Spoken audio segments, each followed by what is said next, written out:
All right, here's hoping our feed is working. Good morning, everyone. It has been a pretty nice weekend for most. We actually got some sleep. I even held a position over the weekend and slept like a baby. It's pretty nice. I held like 60 positions over the weekend, but that's it's about normal. I kind of floated through into a lot of cash in the middle of last week, and then I held a couple swings over the weekend, but nothing really serious. But um, I tend to be a little leery for the inauguration swing. I wasn't expecting anything dramatic, but I was expecting at least a little opportunity to catch a quick dip buy or something like that. So I did go and adjust my wheel trade on um, TNA just a little bit, but that's about all I've done so far. Other than day trading today, I've been scalping the crap out of stuff. But anyway, this market is going to be pretty fun, and I think you know I almost wanted to say we should merchandise something that would take a little spin on the Trump presidency, just for the hell of it. Along the lines of volatility is going to be great again. Um, Let me go into a couple of little things here. 1 second. I got to get the chat going too. Welcome to the YouTube channel, by the way, you watchers out there. Thank you for joining us. And we're going to do things a little different on Thursdays with the format of being a webinar, some call-in stuff with people being able to comment back and forth a little more regularly in that format as far as a web meeting. But we're going to rebroadcast that to YouTube. So I'm going to try and balance both. And on Thursdays, it might be a little bit hectic trying to get back at comments and replying live. But I will follow up anytime I'm seeing something after hours or something like that. Or if I catch it after hours, I can go and do a special on it the next day. So like Fridays, I can go and do some analysis really quick. Anyway, let's see here. We got the Apple chart. That's a comment here. I'll look at that in a moment. But we need to look into a couple other things and catch a couple of real quick themes on scalp stuff here. One that was mentioned in the heat mailer was waste management. Although you took CLH, they got this Yes. really good similarity in the chart, only I think waste management moves a lot slower.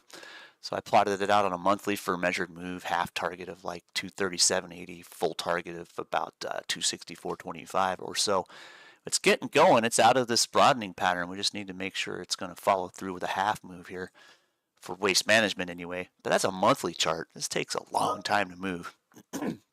Not the best for swing traders unless you're running leaps and occasionally selling short front months or something like that. But otherwise, I mean, you look at the chart. It's been a very successful company. I don't know if you remember, back in I want to say 2013, 2012, somewhere in that neighborhood, they started buying a whole bunch of other companies.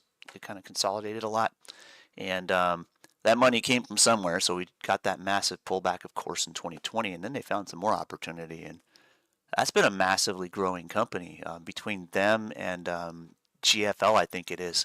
They're two giants in the waste management industry altogether. And then the other one is kind of an up and comer, this CLH here. And I'm going to compare charts here. So with Clean Harbors, it's just a similar chart, but it's a little quicker. So it's like a faster version of waste management. And also what you're looking at or looking for is a company where, a contract to do some cleanup for LA would really move the needle versus a waste management where it may not. That's why I took Clean Harbors. Right. And it's in a position strategically to take advantage of some pretty rapid growth from contracts in the short term, and thusly they are more of a here and now, and it's not a massive growth company. It's a let's take some contracts and make some money company. And here we can see a clean measured move down, came to support, came back to the reversion target here. And if it remains bullish here, well, we just basically switch places. We move this block here and shoot for the previous high.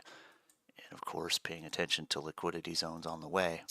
Right there at the top is pretty obvious, right there, that wick. And then right in here, we just breached into the previous liquidity zone. So this is where, like, if I'm in an options position, I like to have enough size where I can adjust it. So like I would tend to, take some profit off, cover the rest of my risk and leave some runners on to follow through.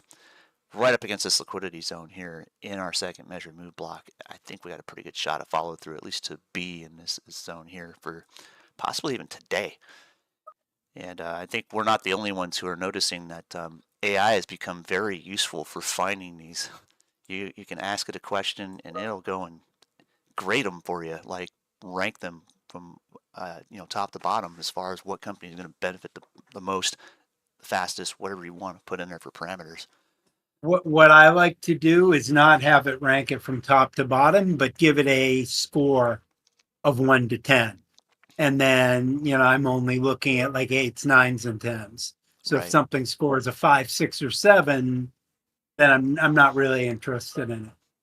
It's kind of a good idea because if you look at by comparison, like when I was looking at waste management here, it takes a lot more money to move that, and it doesn't rank them by cap, I'm sure, but it does rank them by what's likely to make the best percentage move and stuff like that. So it's kind of a better play, I think, to rank them that way.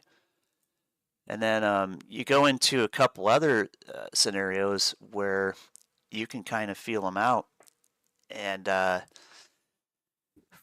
you can get all the little attached things here, like this comment we got here from Quasar. Waste Management sponsors great PGA tours, stuff like that. They get a lot of TV exposure. And that's where the money lies as far as long term goes. That's going to be a bigger growth company, of course, because they're willing to be able to sponsor some things and spend some money. Short term stuff is where we love to call it let's scalp it while it moves. And this is a day trader and swing trader's paradise is what's the company that's going to move the fastest. I know that's what I look for.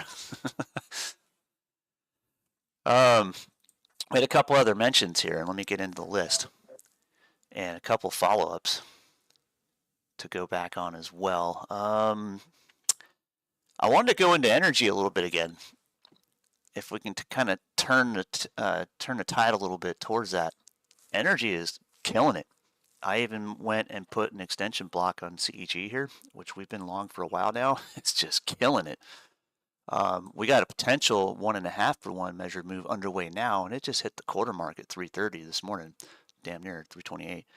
Half would be a 345 target, so this would be a pretty nice play. Even today, it's being chased parabolically, but if it's The nuclear names are going crazy, and of the traditional utility stock, CEG is the furthest down the line in nuclear.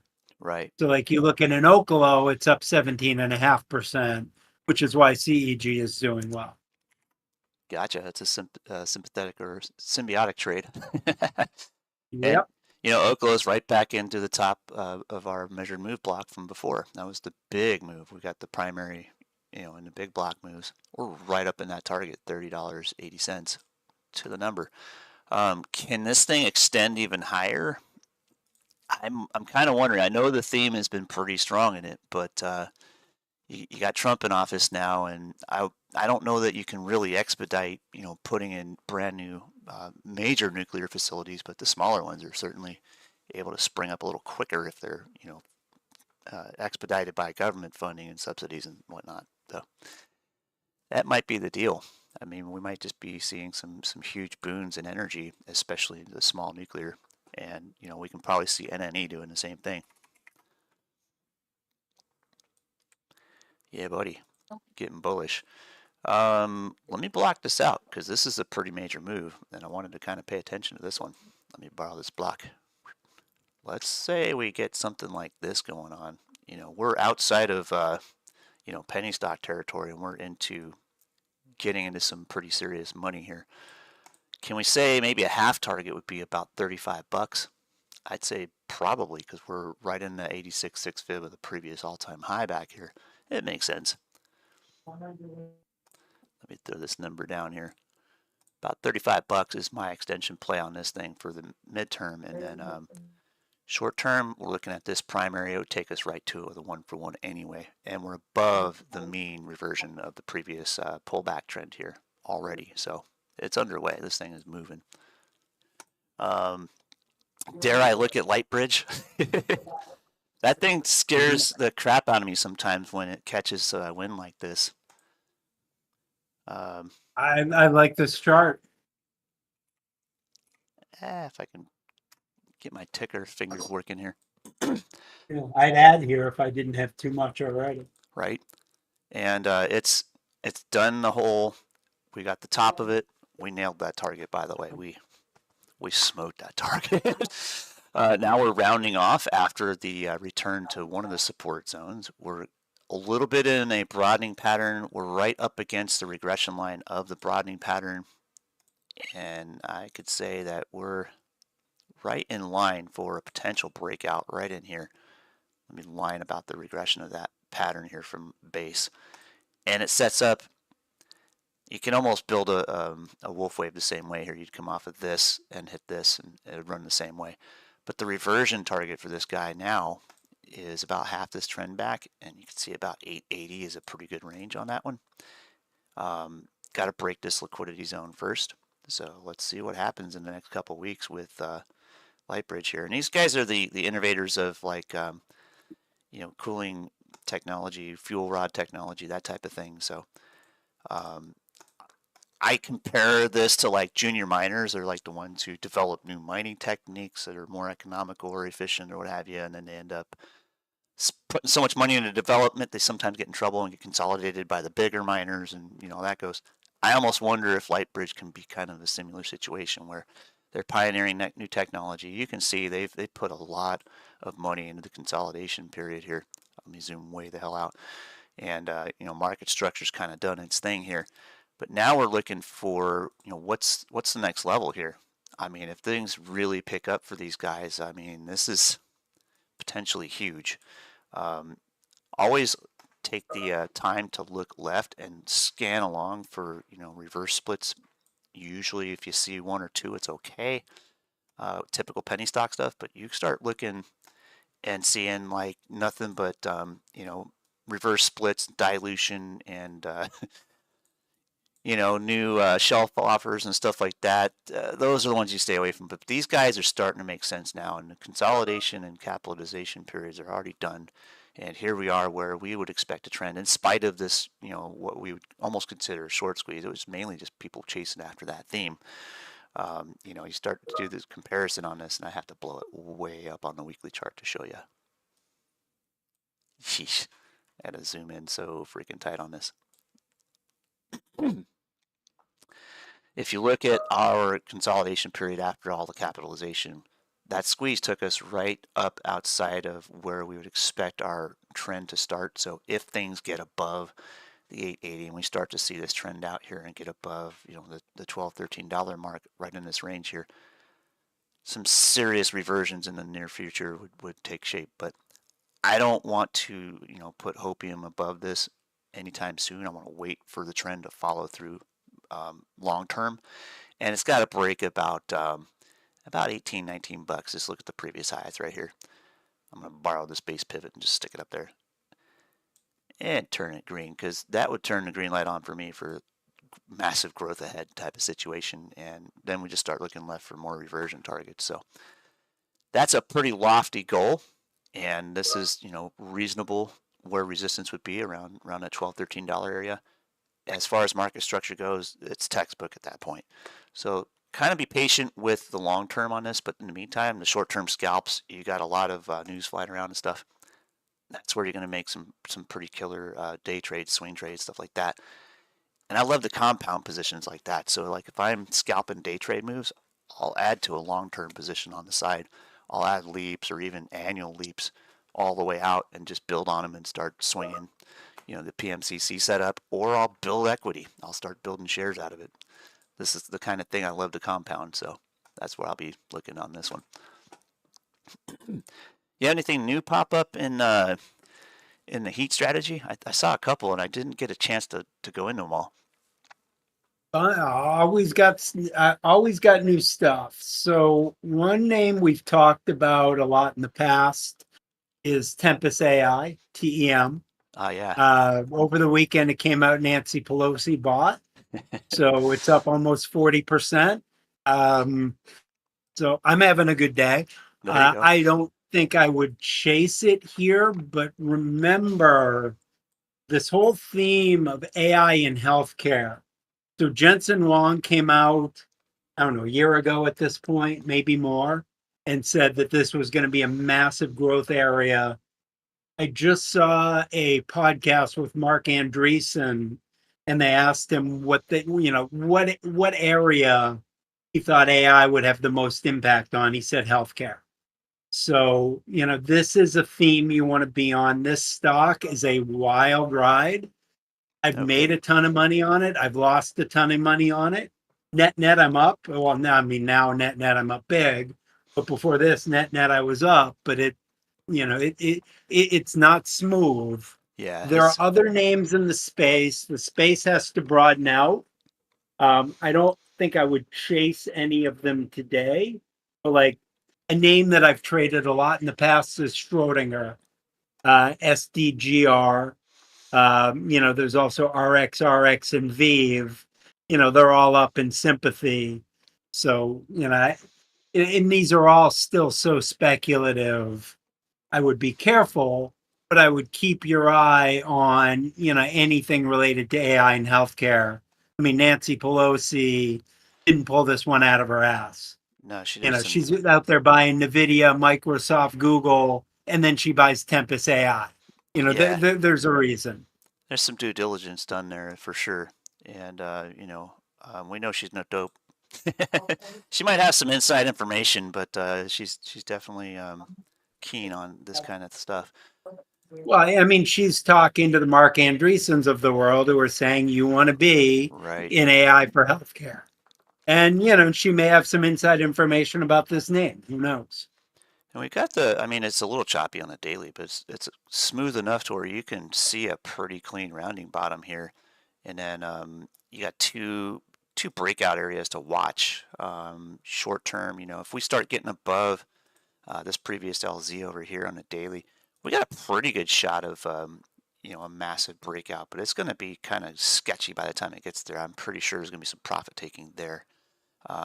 If you were to compare this to basic market structure and bring it to the left, it comes back as a pretty nice ranged area within reason on the previous short squeeze here. But if things get really psycho, yeah, would see a hellacious move above, 25, $30 here, and then just a rip roaring rally if things got up to speed. Two other reversion targets here. You got about 38, and then this previous high at 54. That's a little lofty. I wouldn't go chasing that waterfall, but the lake is down here, and we can see there's a nice little rounding bottom on it. So the other shore is where these two numbers would be, right in this range. Just basic reversions. And I don't know. I got to figure out what expiration she would be looking at for options on that. But isn't this one she put in a double size position? She put in like 500K on most of her other positions, but was this the one she put in 100K I don't or a remember. million? I mean, I wasn't paying that much attention. When you see Nancy Pelosi bought one of your positions and it's one that she can move, you get excited regardless of size. Very true. Very true. It definitely gets your spidey senses tingling. And we've been pretty much able to keep pace with her, and in some cases we've been way ahead of the curve with her too. So, like, she didn't quite pick up the small nuclear field like we did. I can say that. She did get into it, but not as much as we did. But now we're looking long term. Yeah, I think the healthcare is kind of the idea here, and you got the other thing is the administrative policies towards healthcare are completely opposite each other in the spectrum. One side of the aisle, you got let's throw money at the problem and help people pay for it, but that doesn't fix the original problem of why the hell is it so expensive in the first place. The current administration looks at why is it so expensive in the first place. Let's fix that problem, and then we can help the people in the same breath. So I think healthcare might make a good turn for the better in this presidency as well. I think there's probably a lot of strength there. So I don't think she's missing the boat on this one. I think she's kind of right on point. It just, yeah, again, to to zone in, it's healthcare companies that are utilizing AI. Healthcare is a broad sector. Are the vaccine makers going to do well during Trump? Who knows? We haven't seen Bobby Kennedy's confirmation hearings yet. Right. All the talking heads seem to say they think, all the Trump cabinet picks will go through, but, he's going to be a controversial one. He's going to cost Pfizer and Moderna some money. Are there hearings on the COVID vaccines? All that stuff is left to be kind of figured. So, and then, what happens with the weight loss drugs? I've been staying away from those because I have no idea. But I Same. think, any healthcare company utilizing AI, utilizing robotics, which is also the future. The only reason I don't buy in ISRG is, the options are just, I mean, I don't like buying options on like $500 stocks. No, no, me neither. I'd rather play if anything, I'll do leveraged like spreads rather than outrights. But I will look into, well, how many hands are in that pot? What other companies can I trade that are tied to it? And then Right, most of those are going to exactly. be your edges on that anyway. So that makes sense. And then you kind of catch the wave on all the smaller companies tend to coattail the bigger companies anyway. So when you start to see the trend change, it usually means that you're on the right path. Um, a couple others to kind of look back on. I know last week we talked a little bit about. I think I briefed it on the chart, but IONQ made a killer move this morning. We scalped it. We're looking at the regression line break on this diamond pattern we called out. We picked off that second low just beautifully, went long, and we're running with it. We even day traded it today. I was able to find a two strike out of the money next week expiration options contract that just made a 300% return for any of our members who got into it in my live stream this morning. I know I did. And it was a pretty easy trade, but now we're looking for a continuation to break this thing into the next LZ, which is right up here. If things continue to stay long, and we're above that regression line here, just barely with this wick here. If we continue to run above $45, we've got a pretty good shot at hitting the $48 target on the top of this LZ here, and possibly the fib extension to the angular would make sense either today or tomorrow. Which it would take a hellacious amount of money to do it today, but we've seen this before. There's our primary. Right to the angular is a 1-for-1 off of this primary, and it takes us exactly to $50. So I mean that's not off the table for the next move if we break the regression line here. Long term on this bad boy, diamond patterns are neither reversals or continuation patterns. They usually are preemptive of volatility, and if that's true, then we split the mean on this thing, and this becomes our entire primary from penny stock days. Holy smokes, we could see 60, $80 on this thing in the long term. Don't hold your breath. Don't go chasing that as a FOMO move. But certainly be aware that this volatility is going to be the primary focus, and these little short-term moves that are just absolutely ripping are going to be your day trading dream come true, so to speak. If you're going to long-term swing it, you can find some pretty good opportunities to run some calendar spreads and stuff like that on the long term if you wanted. You could take advantage of these big moves for some pretty nice implied volatility fade to capture the front month. But be nimble because this thing can absolutely turn your head.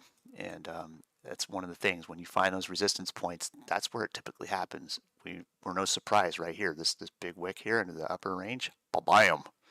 Got capitalized, son. So here we are.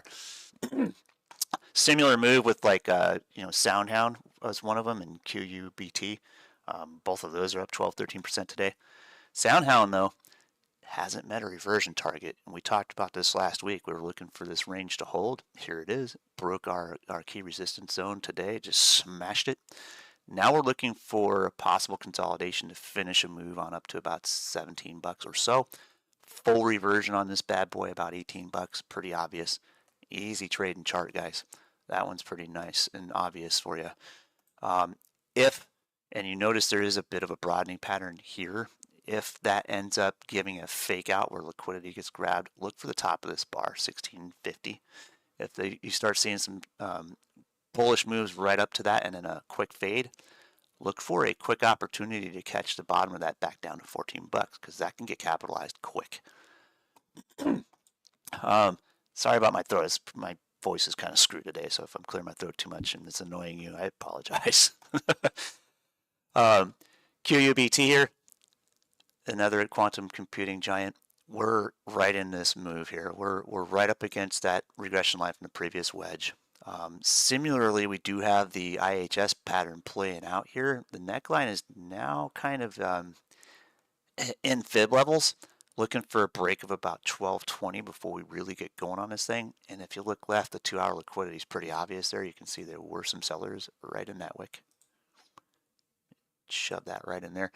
And effectively, if we can get outside this range, we got a pretty good shot. But watch the angular here. This is the regression line. If we can't make a big enough move to get through this liquidity, this will end up wedging out and consolidating for days and days. But if we get a breakout move and it's similar to Soundhound and IONQ, we could see this follow through for full-on reversion. Paying attention to this LZ up here, about 16, 17 bucks is the range expansion on this one. So pretty good play is setting up in that space, and quantum computing, AI, the whole shebang is going to start to really start taking momentum into the game here in this year, and I think we're in everything is like kind of ticking off the boxes for we're in a good place to have some killer trades this year on many different sectors, not just these. Pardon me, 1 second. Oh, yeah. You looked at SYM last week, and that was a hell of a play. That was one of your babies. We got through that liquidity zone pretty nicely coming out of Thursday. Pulled back on Friday. Nice little day here. This is our robotics one. Yes, sir. And this guy's set up to where if this consolidation breaks and we get a nice little breakout here, dude, look left. Do you see that big bar? We're going there, baby. 38 bucks, pretty easy. So this thing can get wild on you. Be ready for a swing on that one. But don't forget about the daily chart. This thing is kind of a face ripper when it moves. So be nimble if you're going to scalp this thing. But it's got pretty easy targets to follow. And full reversion of the previous high here, about 40 bucks, $41 is pretty reasonable if things stay going on this guy. But this is one where you don't want to jump in and chase it here. You want to wait for consolidation and confirmation of a trend to start here. But the day traders who got in and swing traders who got in with us last week, we made off like bandits in this move. So let's wait and see what happens next. Give it a little bit of time to consolidate here. I think we're going to see this range hold for a little while, and then we'll decide if we can stay along with it. Don't go throwing your hopium at this. Definitely wait patiently for this to break. It will give you a good sign or a good signal. Let's see here. We looked at a couple other things in some various sectors last week.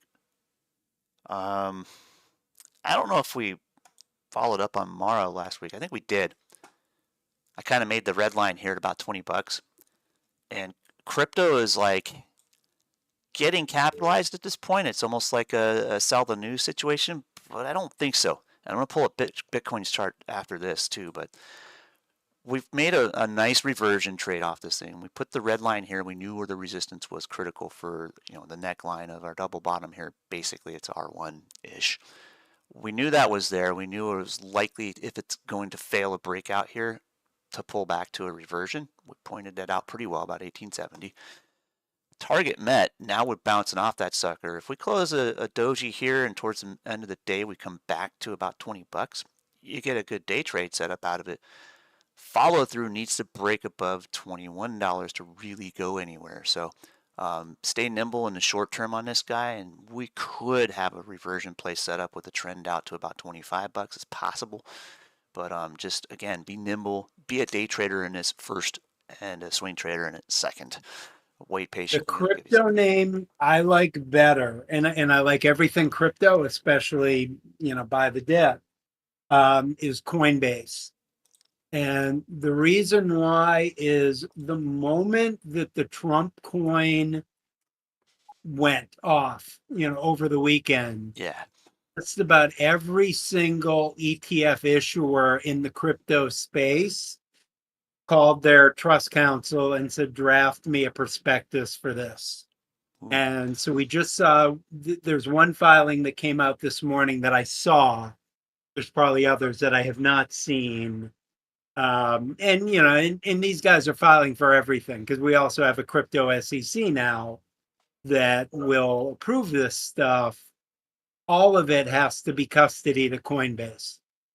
So, I don't know what the profit margins or anything like that is, but if you get massive amounts of ETFs for every single coin, which then allows people who don't know how to trade crypto to trade crypto, I got to figure that's not a bad thing for Coinbase because they're the only custodian in town at the moment. Good point. So far, we're holding along the daily 50 period with a pretty nice long wick on a hammer here. And this could be setting up for a return to the previous high liquidity zone trade. So it's technically setting up for a decent move. We got the primary here. It's gappy, but it's there. If things get pretty nice, short-term, Swifty target up here at about, 230 or 330? Sorry. I don't know where the two came from. um, Pretty good swing. I think there would be some good spreads in there. And then if you want to YOLO this thing, I wouldn't put a lot of risk in it. This is a YOLO play. 400, 405 would be a pretty nice leap spread if I'm not mistaken on this thing. If everything stays right, it'd be pretty low risk and give you a really good outset for one hell of a return should it move that way. Give it June expiration, something like that. That might be a good play here, I think, and pretty low risk. Now, if you wanted to use something else to pay for that position, that's where where Mara can actually help you pay for that. So if you wanted to do credit spreads on Mara to pay for the debit spreads on Coin, that might be a decent play for inverse risk. What do you think? I would look at the correlation.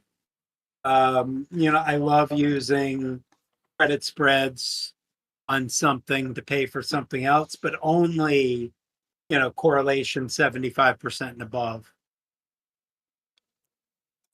Because, the one way you get screwed on that trade is, the thing you did the credit spread on goes up Right. and the thing that you bought the calls on goes down, then you lose on both sides of it.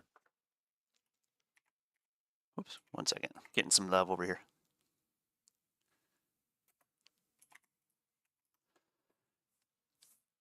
Yeah, and you can get burned on a credit spread, but ideally, if it's a situation where you do get burned on a credit spread, if you weigh it right, it's like you say, it's if you're wrong, you lose a little. If you're right, you win a lot. So it can balance. But then again, if you're using it to pay for debit spreads, I wonder if outright would be better. I'll have to look at the strikes on Coin and see what kind of premium we're looking at for that range for a leap at 410, You could 405. also look at CONL. I always hate to recommend a competitor, but Ah, gotcha. they're the only Coinbase lever ETF out there. CONL. CONL, the Granite guys. That could be worth doing. I wonder what their options liquidity looks like. They have decent liquidity. Okay. I might see if I can put a plan together on that. That might be the thing to do. Because I mean, the same chart as Coinbase. Obviously, we've got a pretty good shot at running back to that fib level pretty easy. But let's say we be risk adverse in that and make sure we're not going to lose the farm on a risk on that one. You know what I mean? It's a pretty good lever. I wonder if you can even lever the premium on it. Like I wouldn't say run a wheel on it, but maybe run a collar on this and build a little bit of credit with the collar to pay for a couple of debit spreads in Coin. That might work. Never know. Because then the collar protects the downside on CONL, and then a little bit of credit if you calendar it a little bit, like bring the calls back a week or two before the put side of a collar, and if you spread it right, sometimes you end up with a pretty nice credit there, especially on an up day. Um, you could use that collar credit to go and pay for the debit spreads on coin, and if you lose, you break even at your collar base put. If you win, you kill it on coin. So that could be an option there too. I love mixing and matching option strategies, and that's one that I love to do. Is sometimes use a collar to pay for a debit spread on something bigger. That makes sense. All right, let's look at crypto. I wanted to respond real quick though. Kelly said, and she's from university. She says, "Hey, Bullish Bears, y'all were my first course on options. Love it. You are awesome. Thank you for your support." And we love options at Bullish Bears. I mean, talk to us in our chat and ask any questions. We between Sig and I always say Sig's probably forgotten more about options than I'll ever know. Between myself and Sig, we're pretty knowledgeable on stuff, and we have some different takes on things too. I run those really low risk situations where they make a killing if they win. He loves to run the methodical books. He runs all the math on that stuff and does it the right way, I call it. I'm more of I like to scalp short term stuff, and then I also have some long term plays where it's just generating income. So it's like being paid to party while I'm partying. So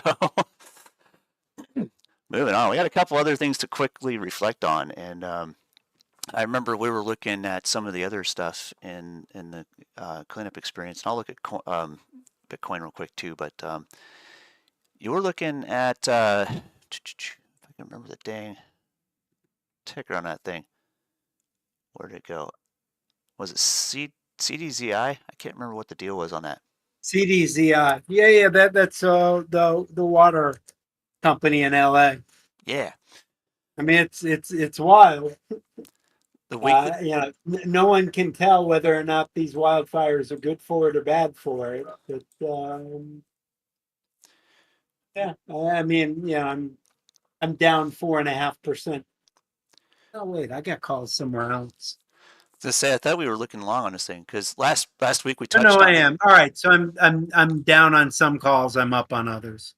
We touched on it early in the week and realized that there was a liquidity zone right here on a weekly chart, and the reversion target's up here at about 750. Pretty obvious market structure play here.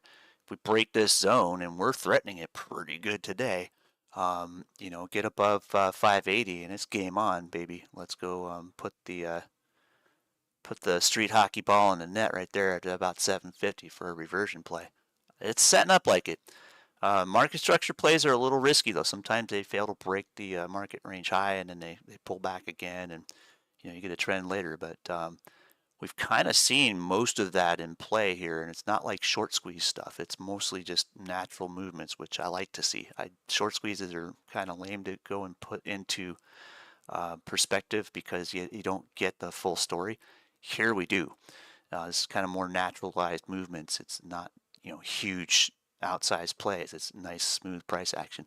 So we have a pretty good shot of setting up our trend here, and that measured move from this previous trend here through this liquidity zone puts us right about 750 as well. So it's in play still. I would call it so far so good, but we're just waiting for it to break this zone. If it can't break this zone, take your profit off, find something else to trade. But if it does break this zone, yeah, stay with it because it's going to roll. That's all I can say about that one. Little choppy chart on the daily. That's why I went to the weekly. You got to kind of read the tea leaves in the long term before you go and trade the short term. But so far, it's doing pretty good. Can I touch on mining a little bit? My SSR chart, man, that thing's giving me all kinds of good vibes. I mean, gold and silver are up on the tariff talk. I've got a GDXJ position I'll probably keep, but I don't trust moves on the tariff talk because again, yeah, Trump, art of the deal. Yeah, I'm going to enact 25% tariffs tomorrow. Whether he'll actually will or that's a negotiating tactic. But yeah, the gold and silver miners are doing good today. Well, I mean, I've got a hunch that we're going to see a lot more volatility on stuff with pretty much all of that art of the deal stuff. It's going to be funny because we're going to Yeah. see all sorts of strange communications like we're used to. We might see a Trump tweet now and then, and that kind of makes the market make some big moves. But they're not beyond reason. Price action can catch all the ideals in that and give you some pretty damn good scalps. And here we see a very nice cup and handle. I'd love to see it pull back to support here at about 775 here and for SSRM, and then consolidate and continue a natural trend for that reversion target up here, 950. But in the meantime, we got some volatility to get through, and we should see this consolidate, I think, up to the end of January here, and in February we will either see a trend or a failure and a reversion. So watch this thing kind of closely with one of my favorite miners as far as the trade goes. But if you're looking at scalp and gold futures, I mean, it's pretty easy to take advantage of that volatility. Just wait for the tweet, run your day trading logic, and scalp stuff back. This is more of a swing trade. This is a long-term thing. And these guys went and bought a hellacious amount of property from Newmont recently, and they're starting to put things together and turn a profit. So long term, I've still got bullish hopes for this one. So we know hope doesn't pay the bills. I'd like to scalp a little short-term volatility while I can, and then take advantage of the big swings later on. And I'll probably use a lot of the profits in the scalping to fund the long term on it. Just kind of the same thing I do with pretty much anything that's been doing this stuff. Going back into energy a little bit, are you still long in Talon? I am. I took some profits today, but I only cut half. Good idea, because this thing is parabolic at this point, and it has hit just about 2-hour 250 target, half a measured move, pretty nicely. But that is a pretty big block for a parabolic trend that's been on for a while now. Whoops, I just grabbed one of my pivots. I don't need it. But this thing has been given and given and given. It's got to be taken back to its level at some point. We've got to see a pullback. But right now, dude, we've been killing this thing. It blew right through our 233 target like butter, and we're looking for that outside move. It may spike up to 250 today, but I'm not going to chase it here. I think it's a good time to take some profit off, and maybe leave a runner or two on that's like risk-free or negative risk from that point. Short term, if we look at last week's trend and this consolidation that we had over Friday and the weekend here, it sets up same way. I mean, you can kind of go and read this and see that we've made for the day up to this wick here a half move anyway in the short term. So leave that on the chart for now. Extension to 255 is possible. If we get above a half a block, we could follow through and finish a 1-for-1 and say maybe hit the full extension target up here, but don't go chasing it here. Wait patiently and wait for this to consolidate and break out. It'll give you some signs. And again, that weekly chart, this thing's never had market structure, so it's still going. Ride the momentum all you can, but when it breaks over, don't be standing there holding the bag. Be sure to take your profit, pay yourself first, and be ready for anything. Maybe it becomes a good short in the long term, but energy's pretty hot this year, so it's kind of not likely. I think we're going to see just rapid growth on this particular one. We already looked at the other two energy big giants, but now I'm also still looking at NFE, and I know you missed the boat a couple times on that one last week. I always miss that one. Last week we hit on it again, got bullish. I took my position off on Friday, and I noticed those two wicks on the 2-hour candles and said, I don't think we're going to quite make our full measure move target, even though I was hoping to make the $16.80, $17 move. Didn't quite happen, and here we are right back to our previous target, $15.80. You might get another scalp out of this coming back to the upside and hit the fib to about $16.50, but that's a pretty small move. And this is an ominous one. The old double top has shown its face here. If this ends up being an M top, it may end up being a short-term short. So loved the rounding bottom. The rotation was just gorgeous on this thing. It reminds me of that trade we took last year on ZIM.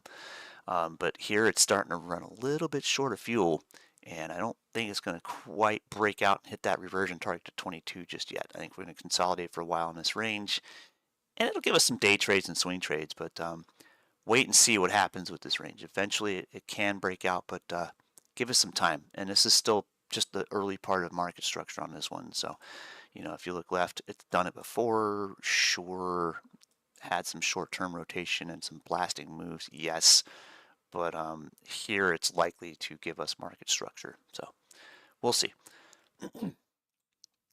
Any other quick mentions other than Bitcoin? I mean, there's a lot of stuff.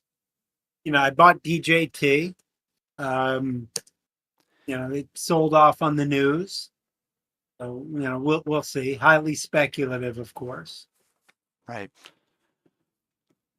Being asked if I've used IBIT for a wheel trade strategy. Let's look at that real quick. I have been doing one on Bitfarm, BITF, and my cost basis is like under 60 cents today, so doing good on that one. This one I'd be a little more leery of. That's a bit of size for me to go after. For me, I'm really tied in TNA, so I'm keeping the smaller wheels on the other stuff. But this one I might pull some off of TNA and consider it if it's got enough premium in it. I'll have to check the options on it and see if the premium's worth it. For a chart though, I mean that's freaking beautiful measured moves with halfbacks over and over again. I want to wait to the end of the week and see what happens with this. We do have the crypto president in office. Yeah, maybe we can make a massive measure I'd be buying the dips on crypto. for sure. This one, I mean, so at some point later today, we're going to be filing for like 9 2x's on a whole bunch of coins. So I'm knee deep. give me the same premium we got on NVDX, and I'm in. Yep. NVDX has been a very nice. I've been more scalpy on the wheel with it, but it's starting to smooth out to where I can maybe start wheeling it a little better. And I like NVIDIA anyway. The only thing that worries me about this IBIT chart here is this is a nasty broadening pattern, and we're likely to print a weekly doji here. So long term on this one, we have the left half of a diamond already played out here. So let's see what happens with this broadening pattern from there. I know it's a dirty drawing and I missed this wick, but let's get in here. Let me draw it like this, and I'm going to leave it like that for a little while. 55.70 is about where regression line should be. If this ends up being a diamond and this is our primary, yeah, I could make a massive move. It may even just break out of this range and rip a face off and do it anyway to like 75 bucks. But for now, I'm going to wait and see what happens at this angular and see if we get a halfback first. So I'm going to be a little leery on this one to leverage into a Bitcoin play myself. But I'm going to keep an eye on this one. Thanks for the heads up on it. Let's look at Bitcoin real quick. Whoops. Geez, my fat fingers did it again. So I tried to look at this chart last night. I had someone ask me where the pullback target was going to be, and I just didn't get around to it. But let's look now. So similar situation with what you saw in IBIT here. We do have a broadening top on this thing at the top of a trend. We do also have a morning star set up. If you ignore this wick, there's a bar, a spinner, and a bar back to the top. Short-term reversion, went down to 102, peaked at 106 here. It looks like today. And can we say we're in a range for a little while until we break? Yes. I mean, if you look left, we can obviously see there's some liquidity here. There were some sellers here. We printed a new high wave though, so if we break the high wave, cool. This can be a point where we tip into the finishing of this big block for the measured move. But that high wave didn't quite reach half a block yet on my previous setup here. Maybe it pulls back one more time, gives us a test of 100K again, and then resumes a trend. That'd be cool because then we could have a nice little cup and handle here, as dirty as the lead up to it was. That fits the bill. if we see the consolidation back in this range, we get the handle basically here and come back to 100, maybe at the lowest 102 at the upper range of consolidation into a descending channel here, and then eventually tap 100. Either way, if we get the handle and then we get the breakout, primaries here, measure move takes us to the top of this block, and then outside of that, if it gets psycho and everybody's got that 200,000 in mind, it is possible. Give it time. I would say 150 is a better measure, but short term, let's trade that first. Let's figure this out, see if it's going to pull back, give us a handle, break the neckline or the rim line here, I call it. Give us at least a half block, solid consolidation on this LZ, then a continuation up here to about 116, 117 would be a good range. Mark those out and call it that. Let's watch and wait and scalp the short-term volatility in the meantime. Let's see here, half a move. 110.8 at half. Whole about 117.7. And then short term, let's go to the 2 hour. In fact, that is a diamond here. Let me draw the outside of this. I love drawing pictures, guys. But when it's like you get to draw and it pays you, unless you're an artist selling, a banana on a wall for $50 million, whatever it was. These drawings pay too. Call me an artist. Coming back to reversion, I could say we got this wedge here on the other side of the diamond, basically, and if it rejects here and comes back, in short term, we could scalp back to like 103 and maybe take some advantage of some dip buys to get out of this zone here. But worst case scenario, we fail that, go for a half back here to 100K or so. That is possible. Be nimble on these moves because they're getting pretty sizable with the transition of power, so to speak. We can see that right here in the chart, and it's consolidating. The news was capitalized, but they didn't capitalize all of it. They're sitting here waiting for what's next. So this consolidation is likely to come back at least a regression and give us a sign of it's going to remain bullish or we're going to go for a pullback. So be nimble if you're going to scalp Bitcoin in that fashion. These usually lead to volatility, and I don't think we've seen the half of it yet. In spite of the size of these moves, I think we're in for some more. So let's be nimble. But outside, we do have our swing targets set up. They're pretty easy to see. We got the block here. Pretty obvious stuff. Can we hit 200K by the end of the year? Let me compress this.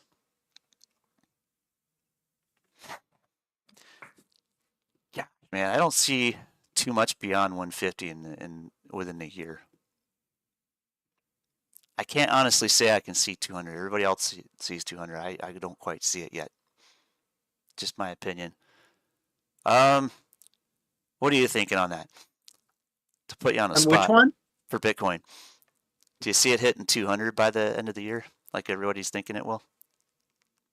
I don't have the slightest idea.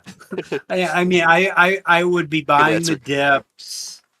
I think it's something you should own. Where it goes, anybody's guess. I mean, I don't make 12-month price target guesses. No. I just think it's got some headwinds behind it. It surely does. Plus, when you get more coins saturating the market, that's got to have an effect on it too. I mean, you've got so much stuff going on. You've got the success of MicroStrategy. Right. Other companies are now, going to implement that model. Central banks are going to start buying. Trump at any point could talk about a strategic reserve. People are joking around now saying, the only reason he didn't is he's giving his buddies time to buy in. Who knows? Politics is corrupt. I wouldn't put it past him. You get those social circles going, and like I know you're in the Webull social circles with the Corporate Connect, and you get a lot of back and forth. But primarily, when I see things that people are genuinely led into FOMO on stuff, all the comments are like we call them permabulls. They're always bullish, always bullish. You'll get some short sellers and stuff like that, beating on it, whatever the bearish moves. That's fine. But primarily, when you see something that's very risky, you end up with a lot more social comments saying bullish or in the permeable spectrum of things. Can I see it? Yeah, I can plot where I can expect it to go if things do go their way, sure. But in the meantime, I mean, if you take this whole move here, it takes a lot of stinking money to move that, guys. Be real. And yeah, I could see maybe 117 is a pretty obvious target, and it's even inclusive with this half measure move from this whole plot here. Okay, so 117 to 120, reasonable if things remain really bullish. I completely agree with that. 200, that's a little bit beyond hopium and dreamium right there, guys. That's like in the ether of that spectrum. I would say 135 to 137 by the end of the year is a little more reasonable if you count this in a previous trend. Sure. Technical analysis tells me that's about where I'd expect the outsized move to be if things go really ballistic. Sure. In the meantime, trade the range. Just scalp it and, profit from it in the short term and treat it like a cryptocurrency. It has no base. Trade the volatility. Wait until it has a base. If it becomes a national reserve, it has a base. That makes sense? In the meantime, pay attention to the price action. We have resistance here. It's pretty obvious. It can look like a bit of an M top. Short term, it's cup and handle. But on the daily spectrum of things, you could see some volatility first, and let's trade that. Let's be real. Don't go throwing long term into it until this shakes out and gives us a long term target of confirmation of a trend first. That's just my opinion on it. I'm a technical analyst to the bone when it comes to this. I don't invest in Bitcoin, but I do scalp a lot of the related stocks to it, related ETFs to it.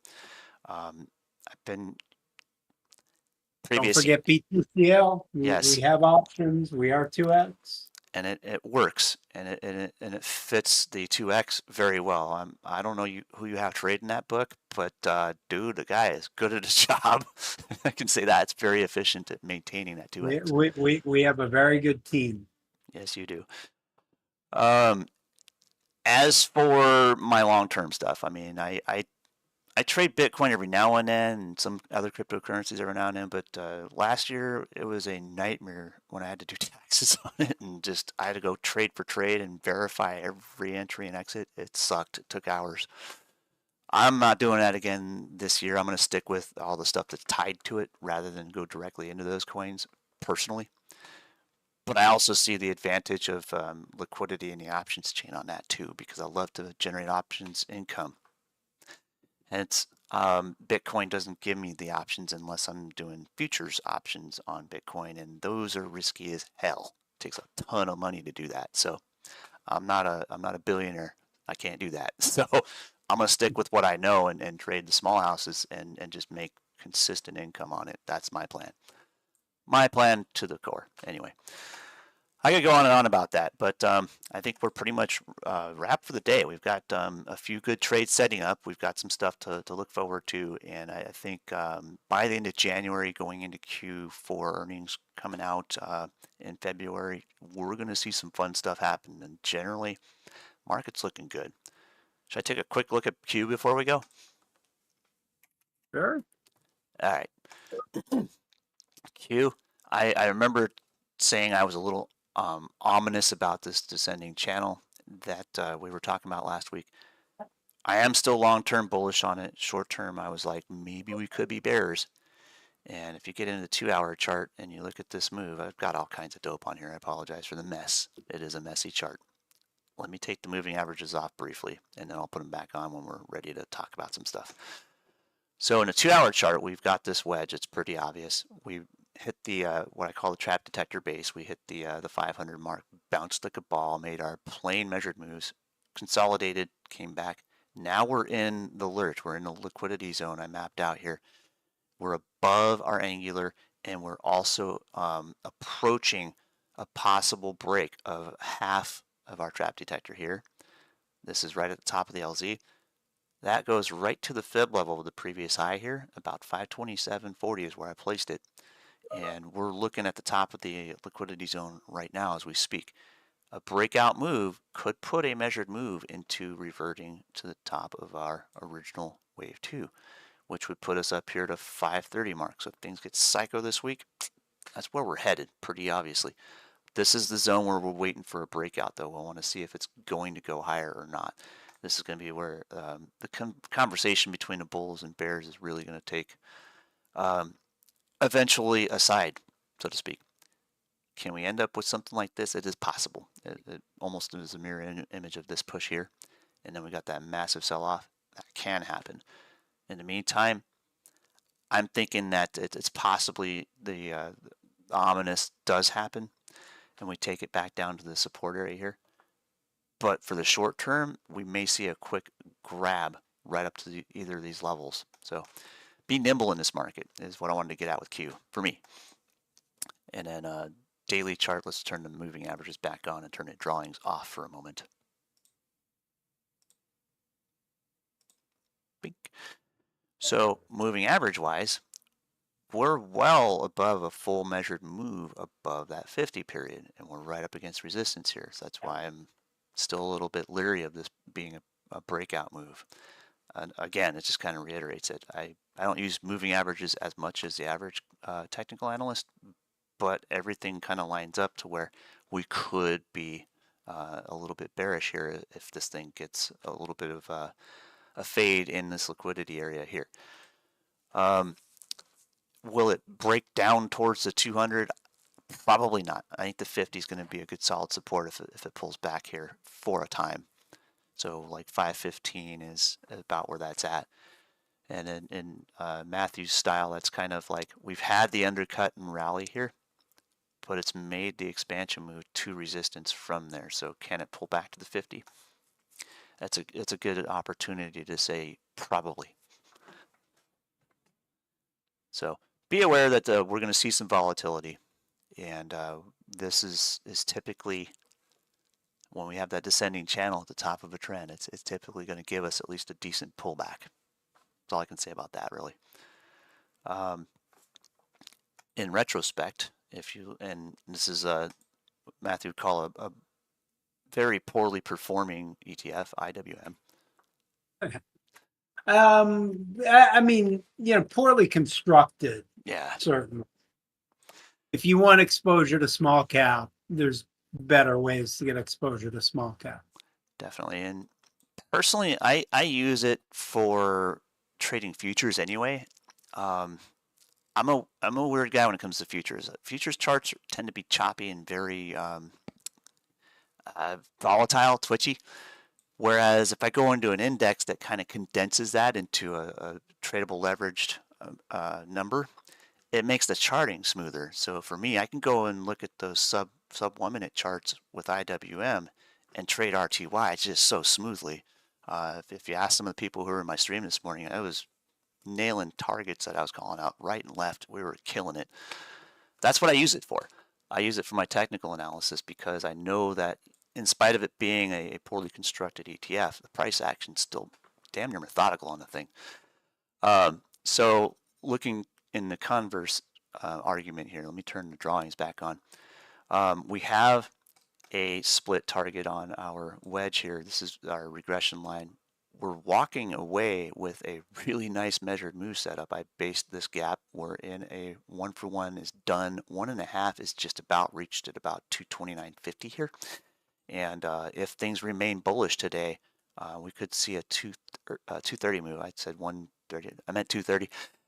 230 move coming out of this thing into our angular resistance here, and that is basically the support line from our previous diamond pattern we pointed out from last week. Was it on a 2 hour? No, yeah, 30-minute chart. Sorry. This diamond pattern here, it's just the bull channel coming off of this thing. It's not a perfect parallelogram though. It was kind of compressed at this point. So this would be our resistance area right up in here, about 230, 230.50, if things remain kind of stupidly bullish today. But we've had days like that before. This thing can give you some killer range. And if we're looking for an outset, and I use this also to help guide my trades on TNA, we could see about 231.50 into the next liquidity zone on this thing. as soon as today. It's been pretty bullish for small caps in general for the past week, for the past couple of weeks. And if we compare this into, yes, we did get a rate increase. So the cost to borrow for small caps is where we kind of focus our attention for growth on them. We did get a rate increase last week, but I wonder if there's going to be some executive orders in place to kind of cap that cost to borrow. We talked about, Trump has a bill proposed to put a 10% cap on credit card interest. What would that do for the small caps, do you think? That'd be just a boon? Probably. Um, I don't know. I mean, that would be one of those things where, that's why it's helpful to use AI. So what I would do is, I mean, not if it's pie in the sky out there, but if it looks like it's going to actually happen, you put that into AI and you say, hey, give me the winners, give me the losers. You go long the winners, you short the losers. You also want AI to think about, second, third order, all that stuff, Right. um, you know, fairly far down the line, because that's something that could reshape a lot of things. Um, and it's easier to let AI wrap its head around it than us. Good point. And I mean, I can see, like, just in my logic of thinking, like, this administration is very pro small business. Small business has thrived under the last regime, and this one I think will do the same. But I mean, you reduce the cost to borrow. A lot of smaller businesses, I'm not talking about publicly listed stuff, even just smaller businesses are going to be that third order stuff. You can't trade it, but you can watch it for growth. You get all the small businesses just absolutely booming this year and the next. And then all of a sudden, the cost to borrow on short-term debt, revolving debt that some of these businesses rely on to pay their bills, cut that down to 10%. Hello, you got room for hellacious growth, and not to mention the consumer has room for hellacious spending. So, a lot of times you think about small businesses and, the mom and pop ice cream shops, the smaller movie theaters, all the different stuff that families love to do, the consumer loves to do. Those are where the small businesses are going to be. Yeah, you got conglomerates too, like Walmart, where everybody's buying groceries and goods, but in all, I think there's going to be opportunity for a lot more of the smaller businesses to thrive. And a lot of the stuff that supports the smaller businesses is in the small cap sectors.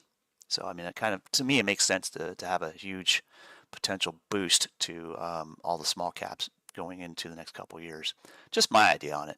I will put that into Yeah. Trust Pilot later, or Test Pilot, Copilot later on, and see what he says. That seems like something that you should definitely be talking to AI about. And the more people talking about it, maybe the more attention it'll get, and it'll just add fuel to the a volatile bullish move on it. Just my opinion. Keep an eye on them.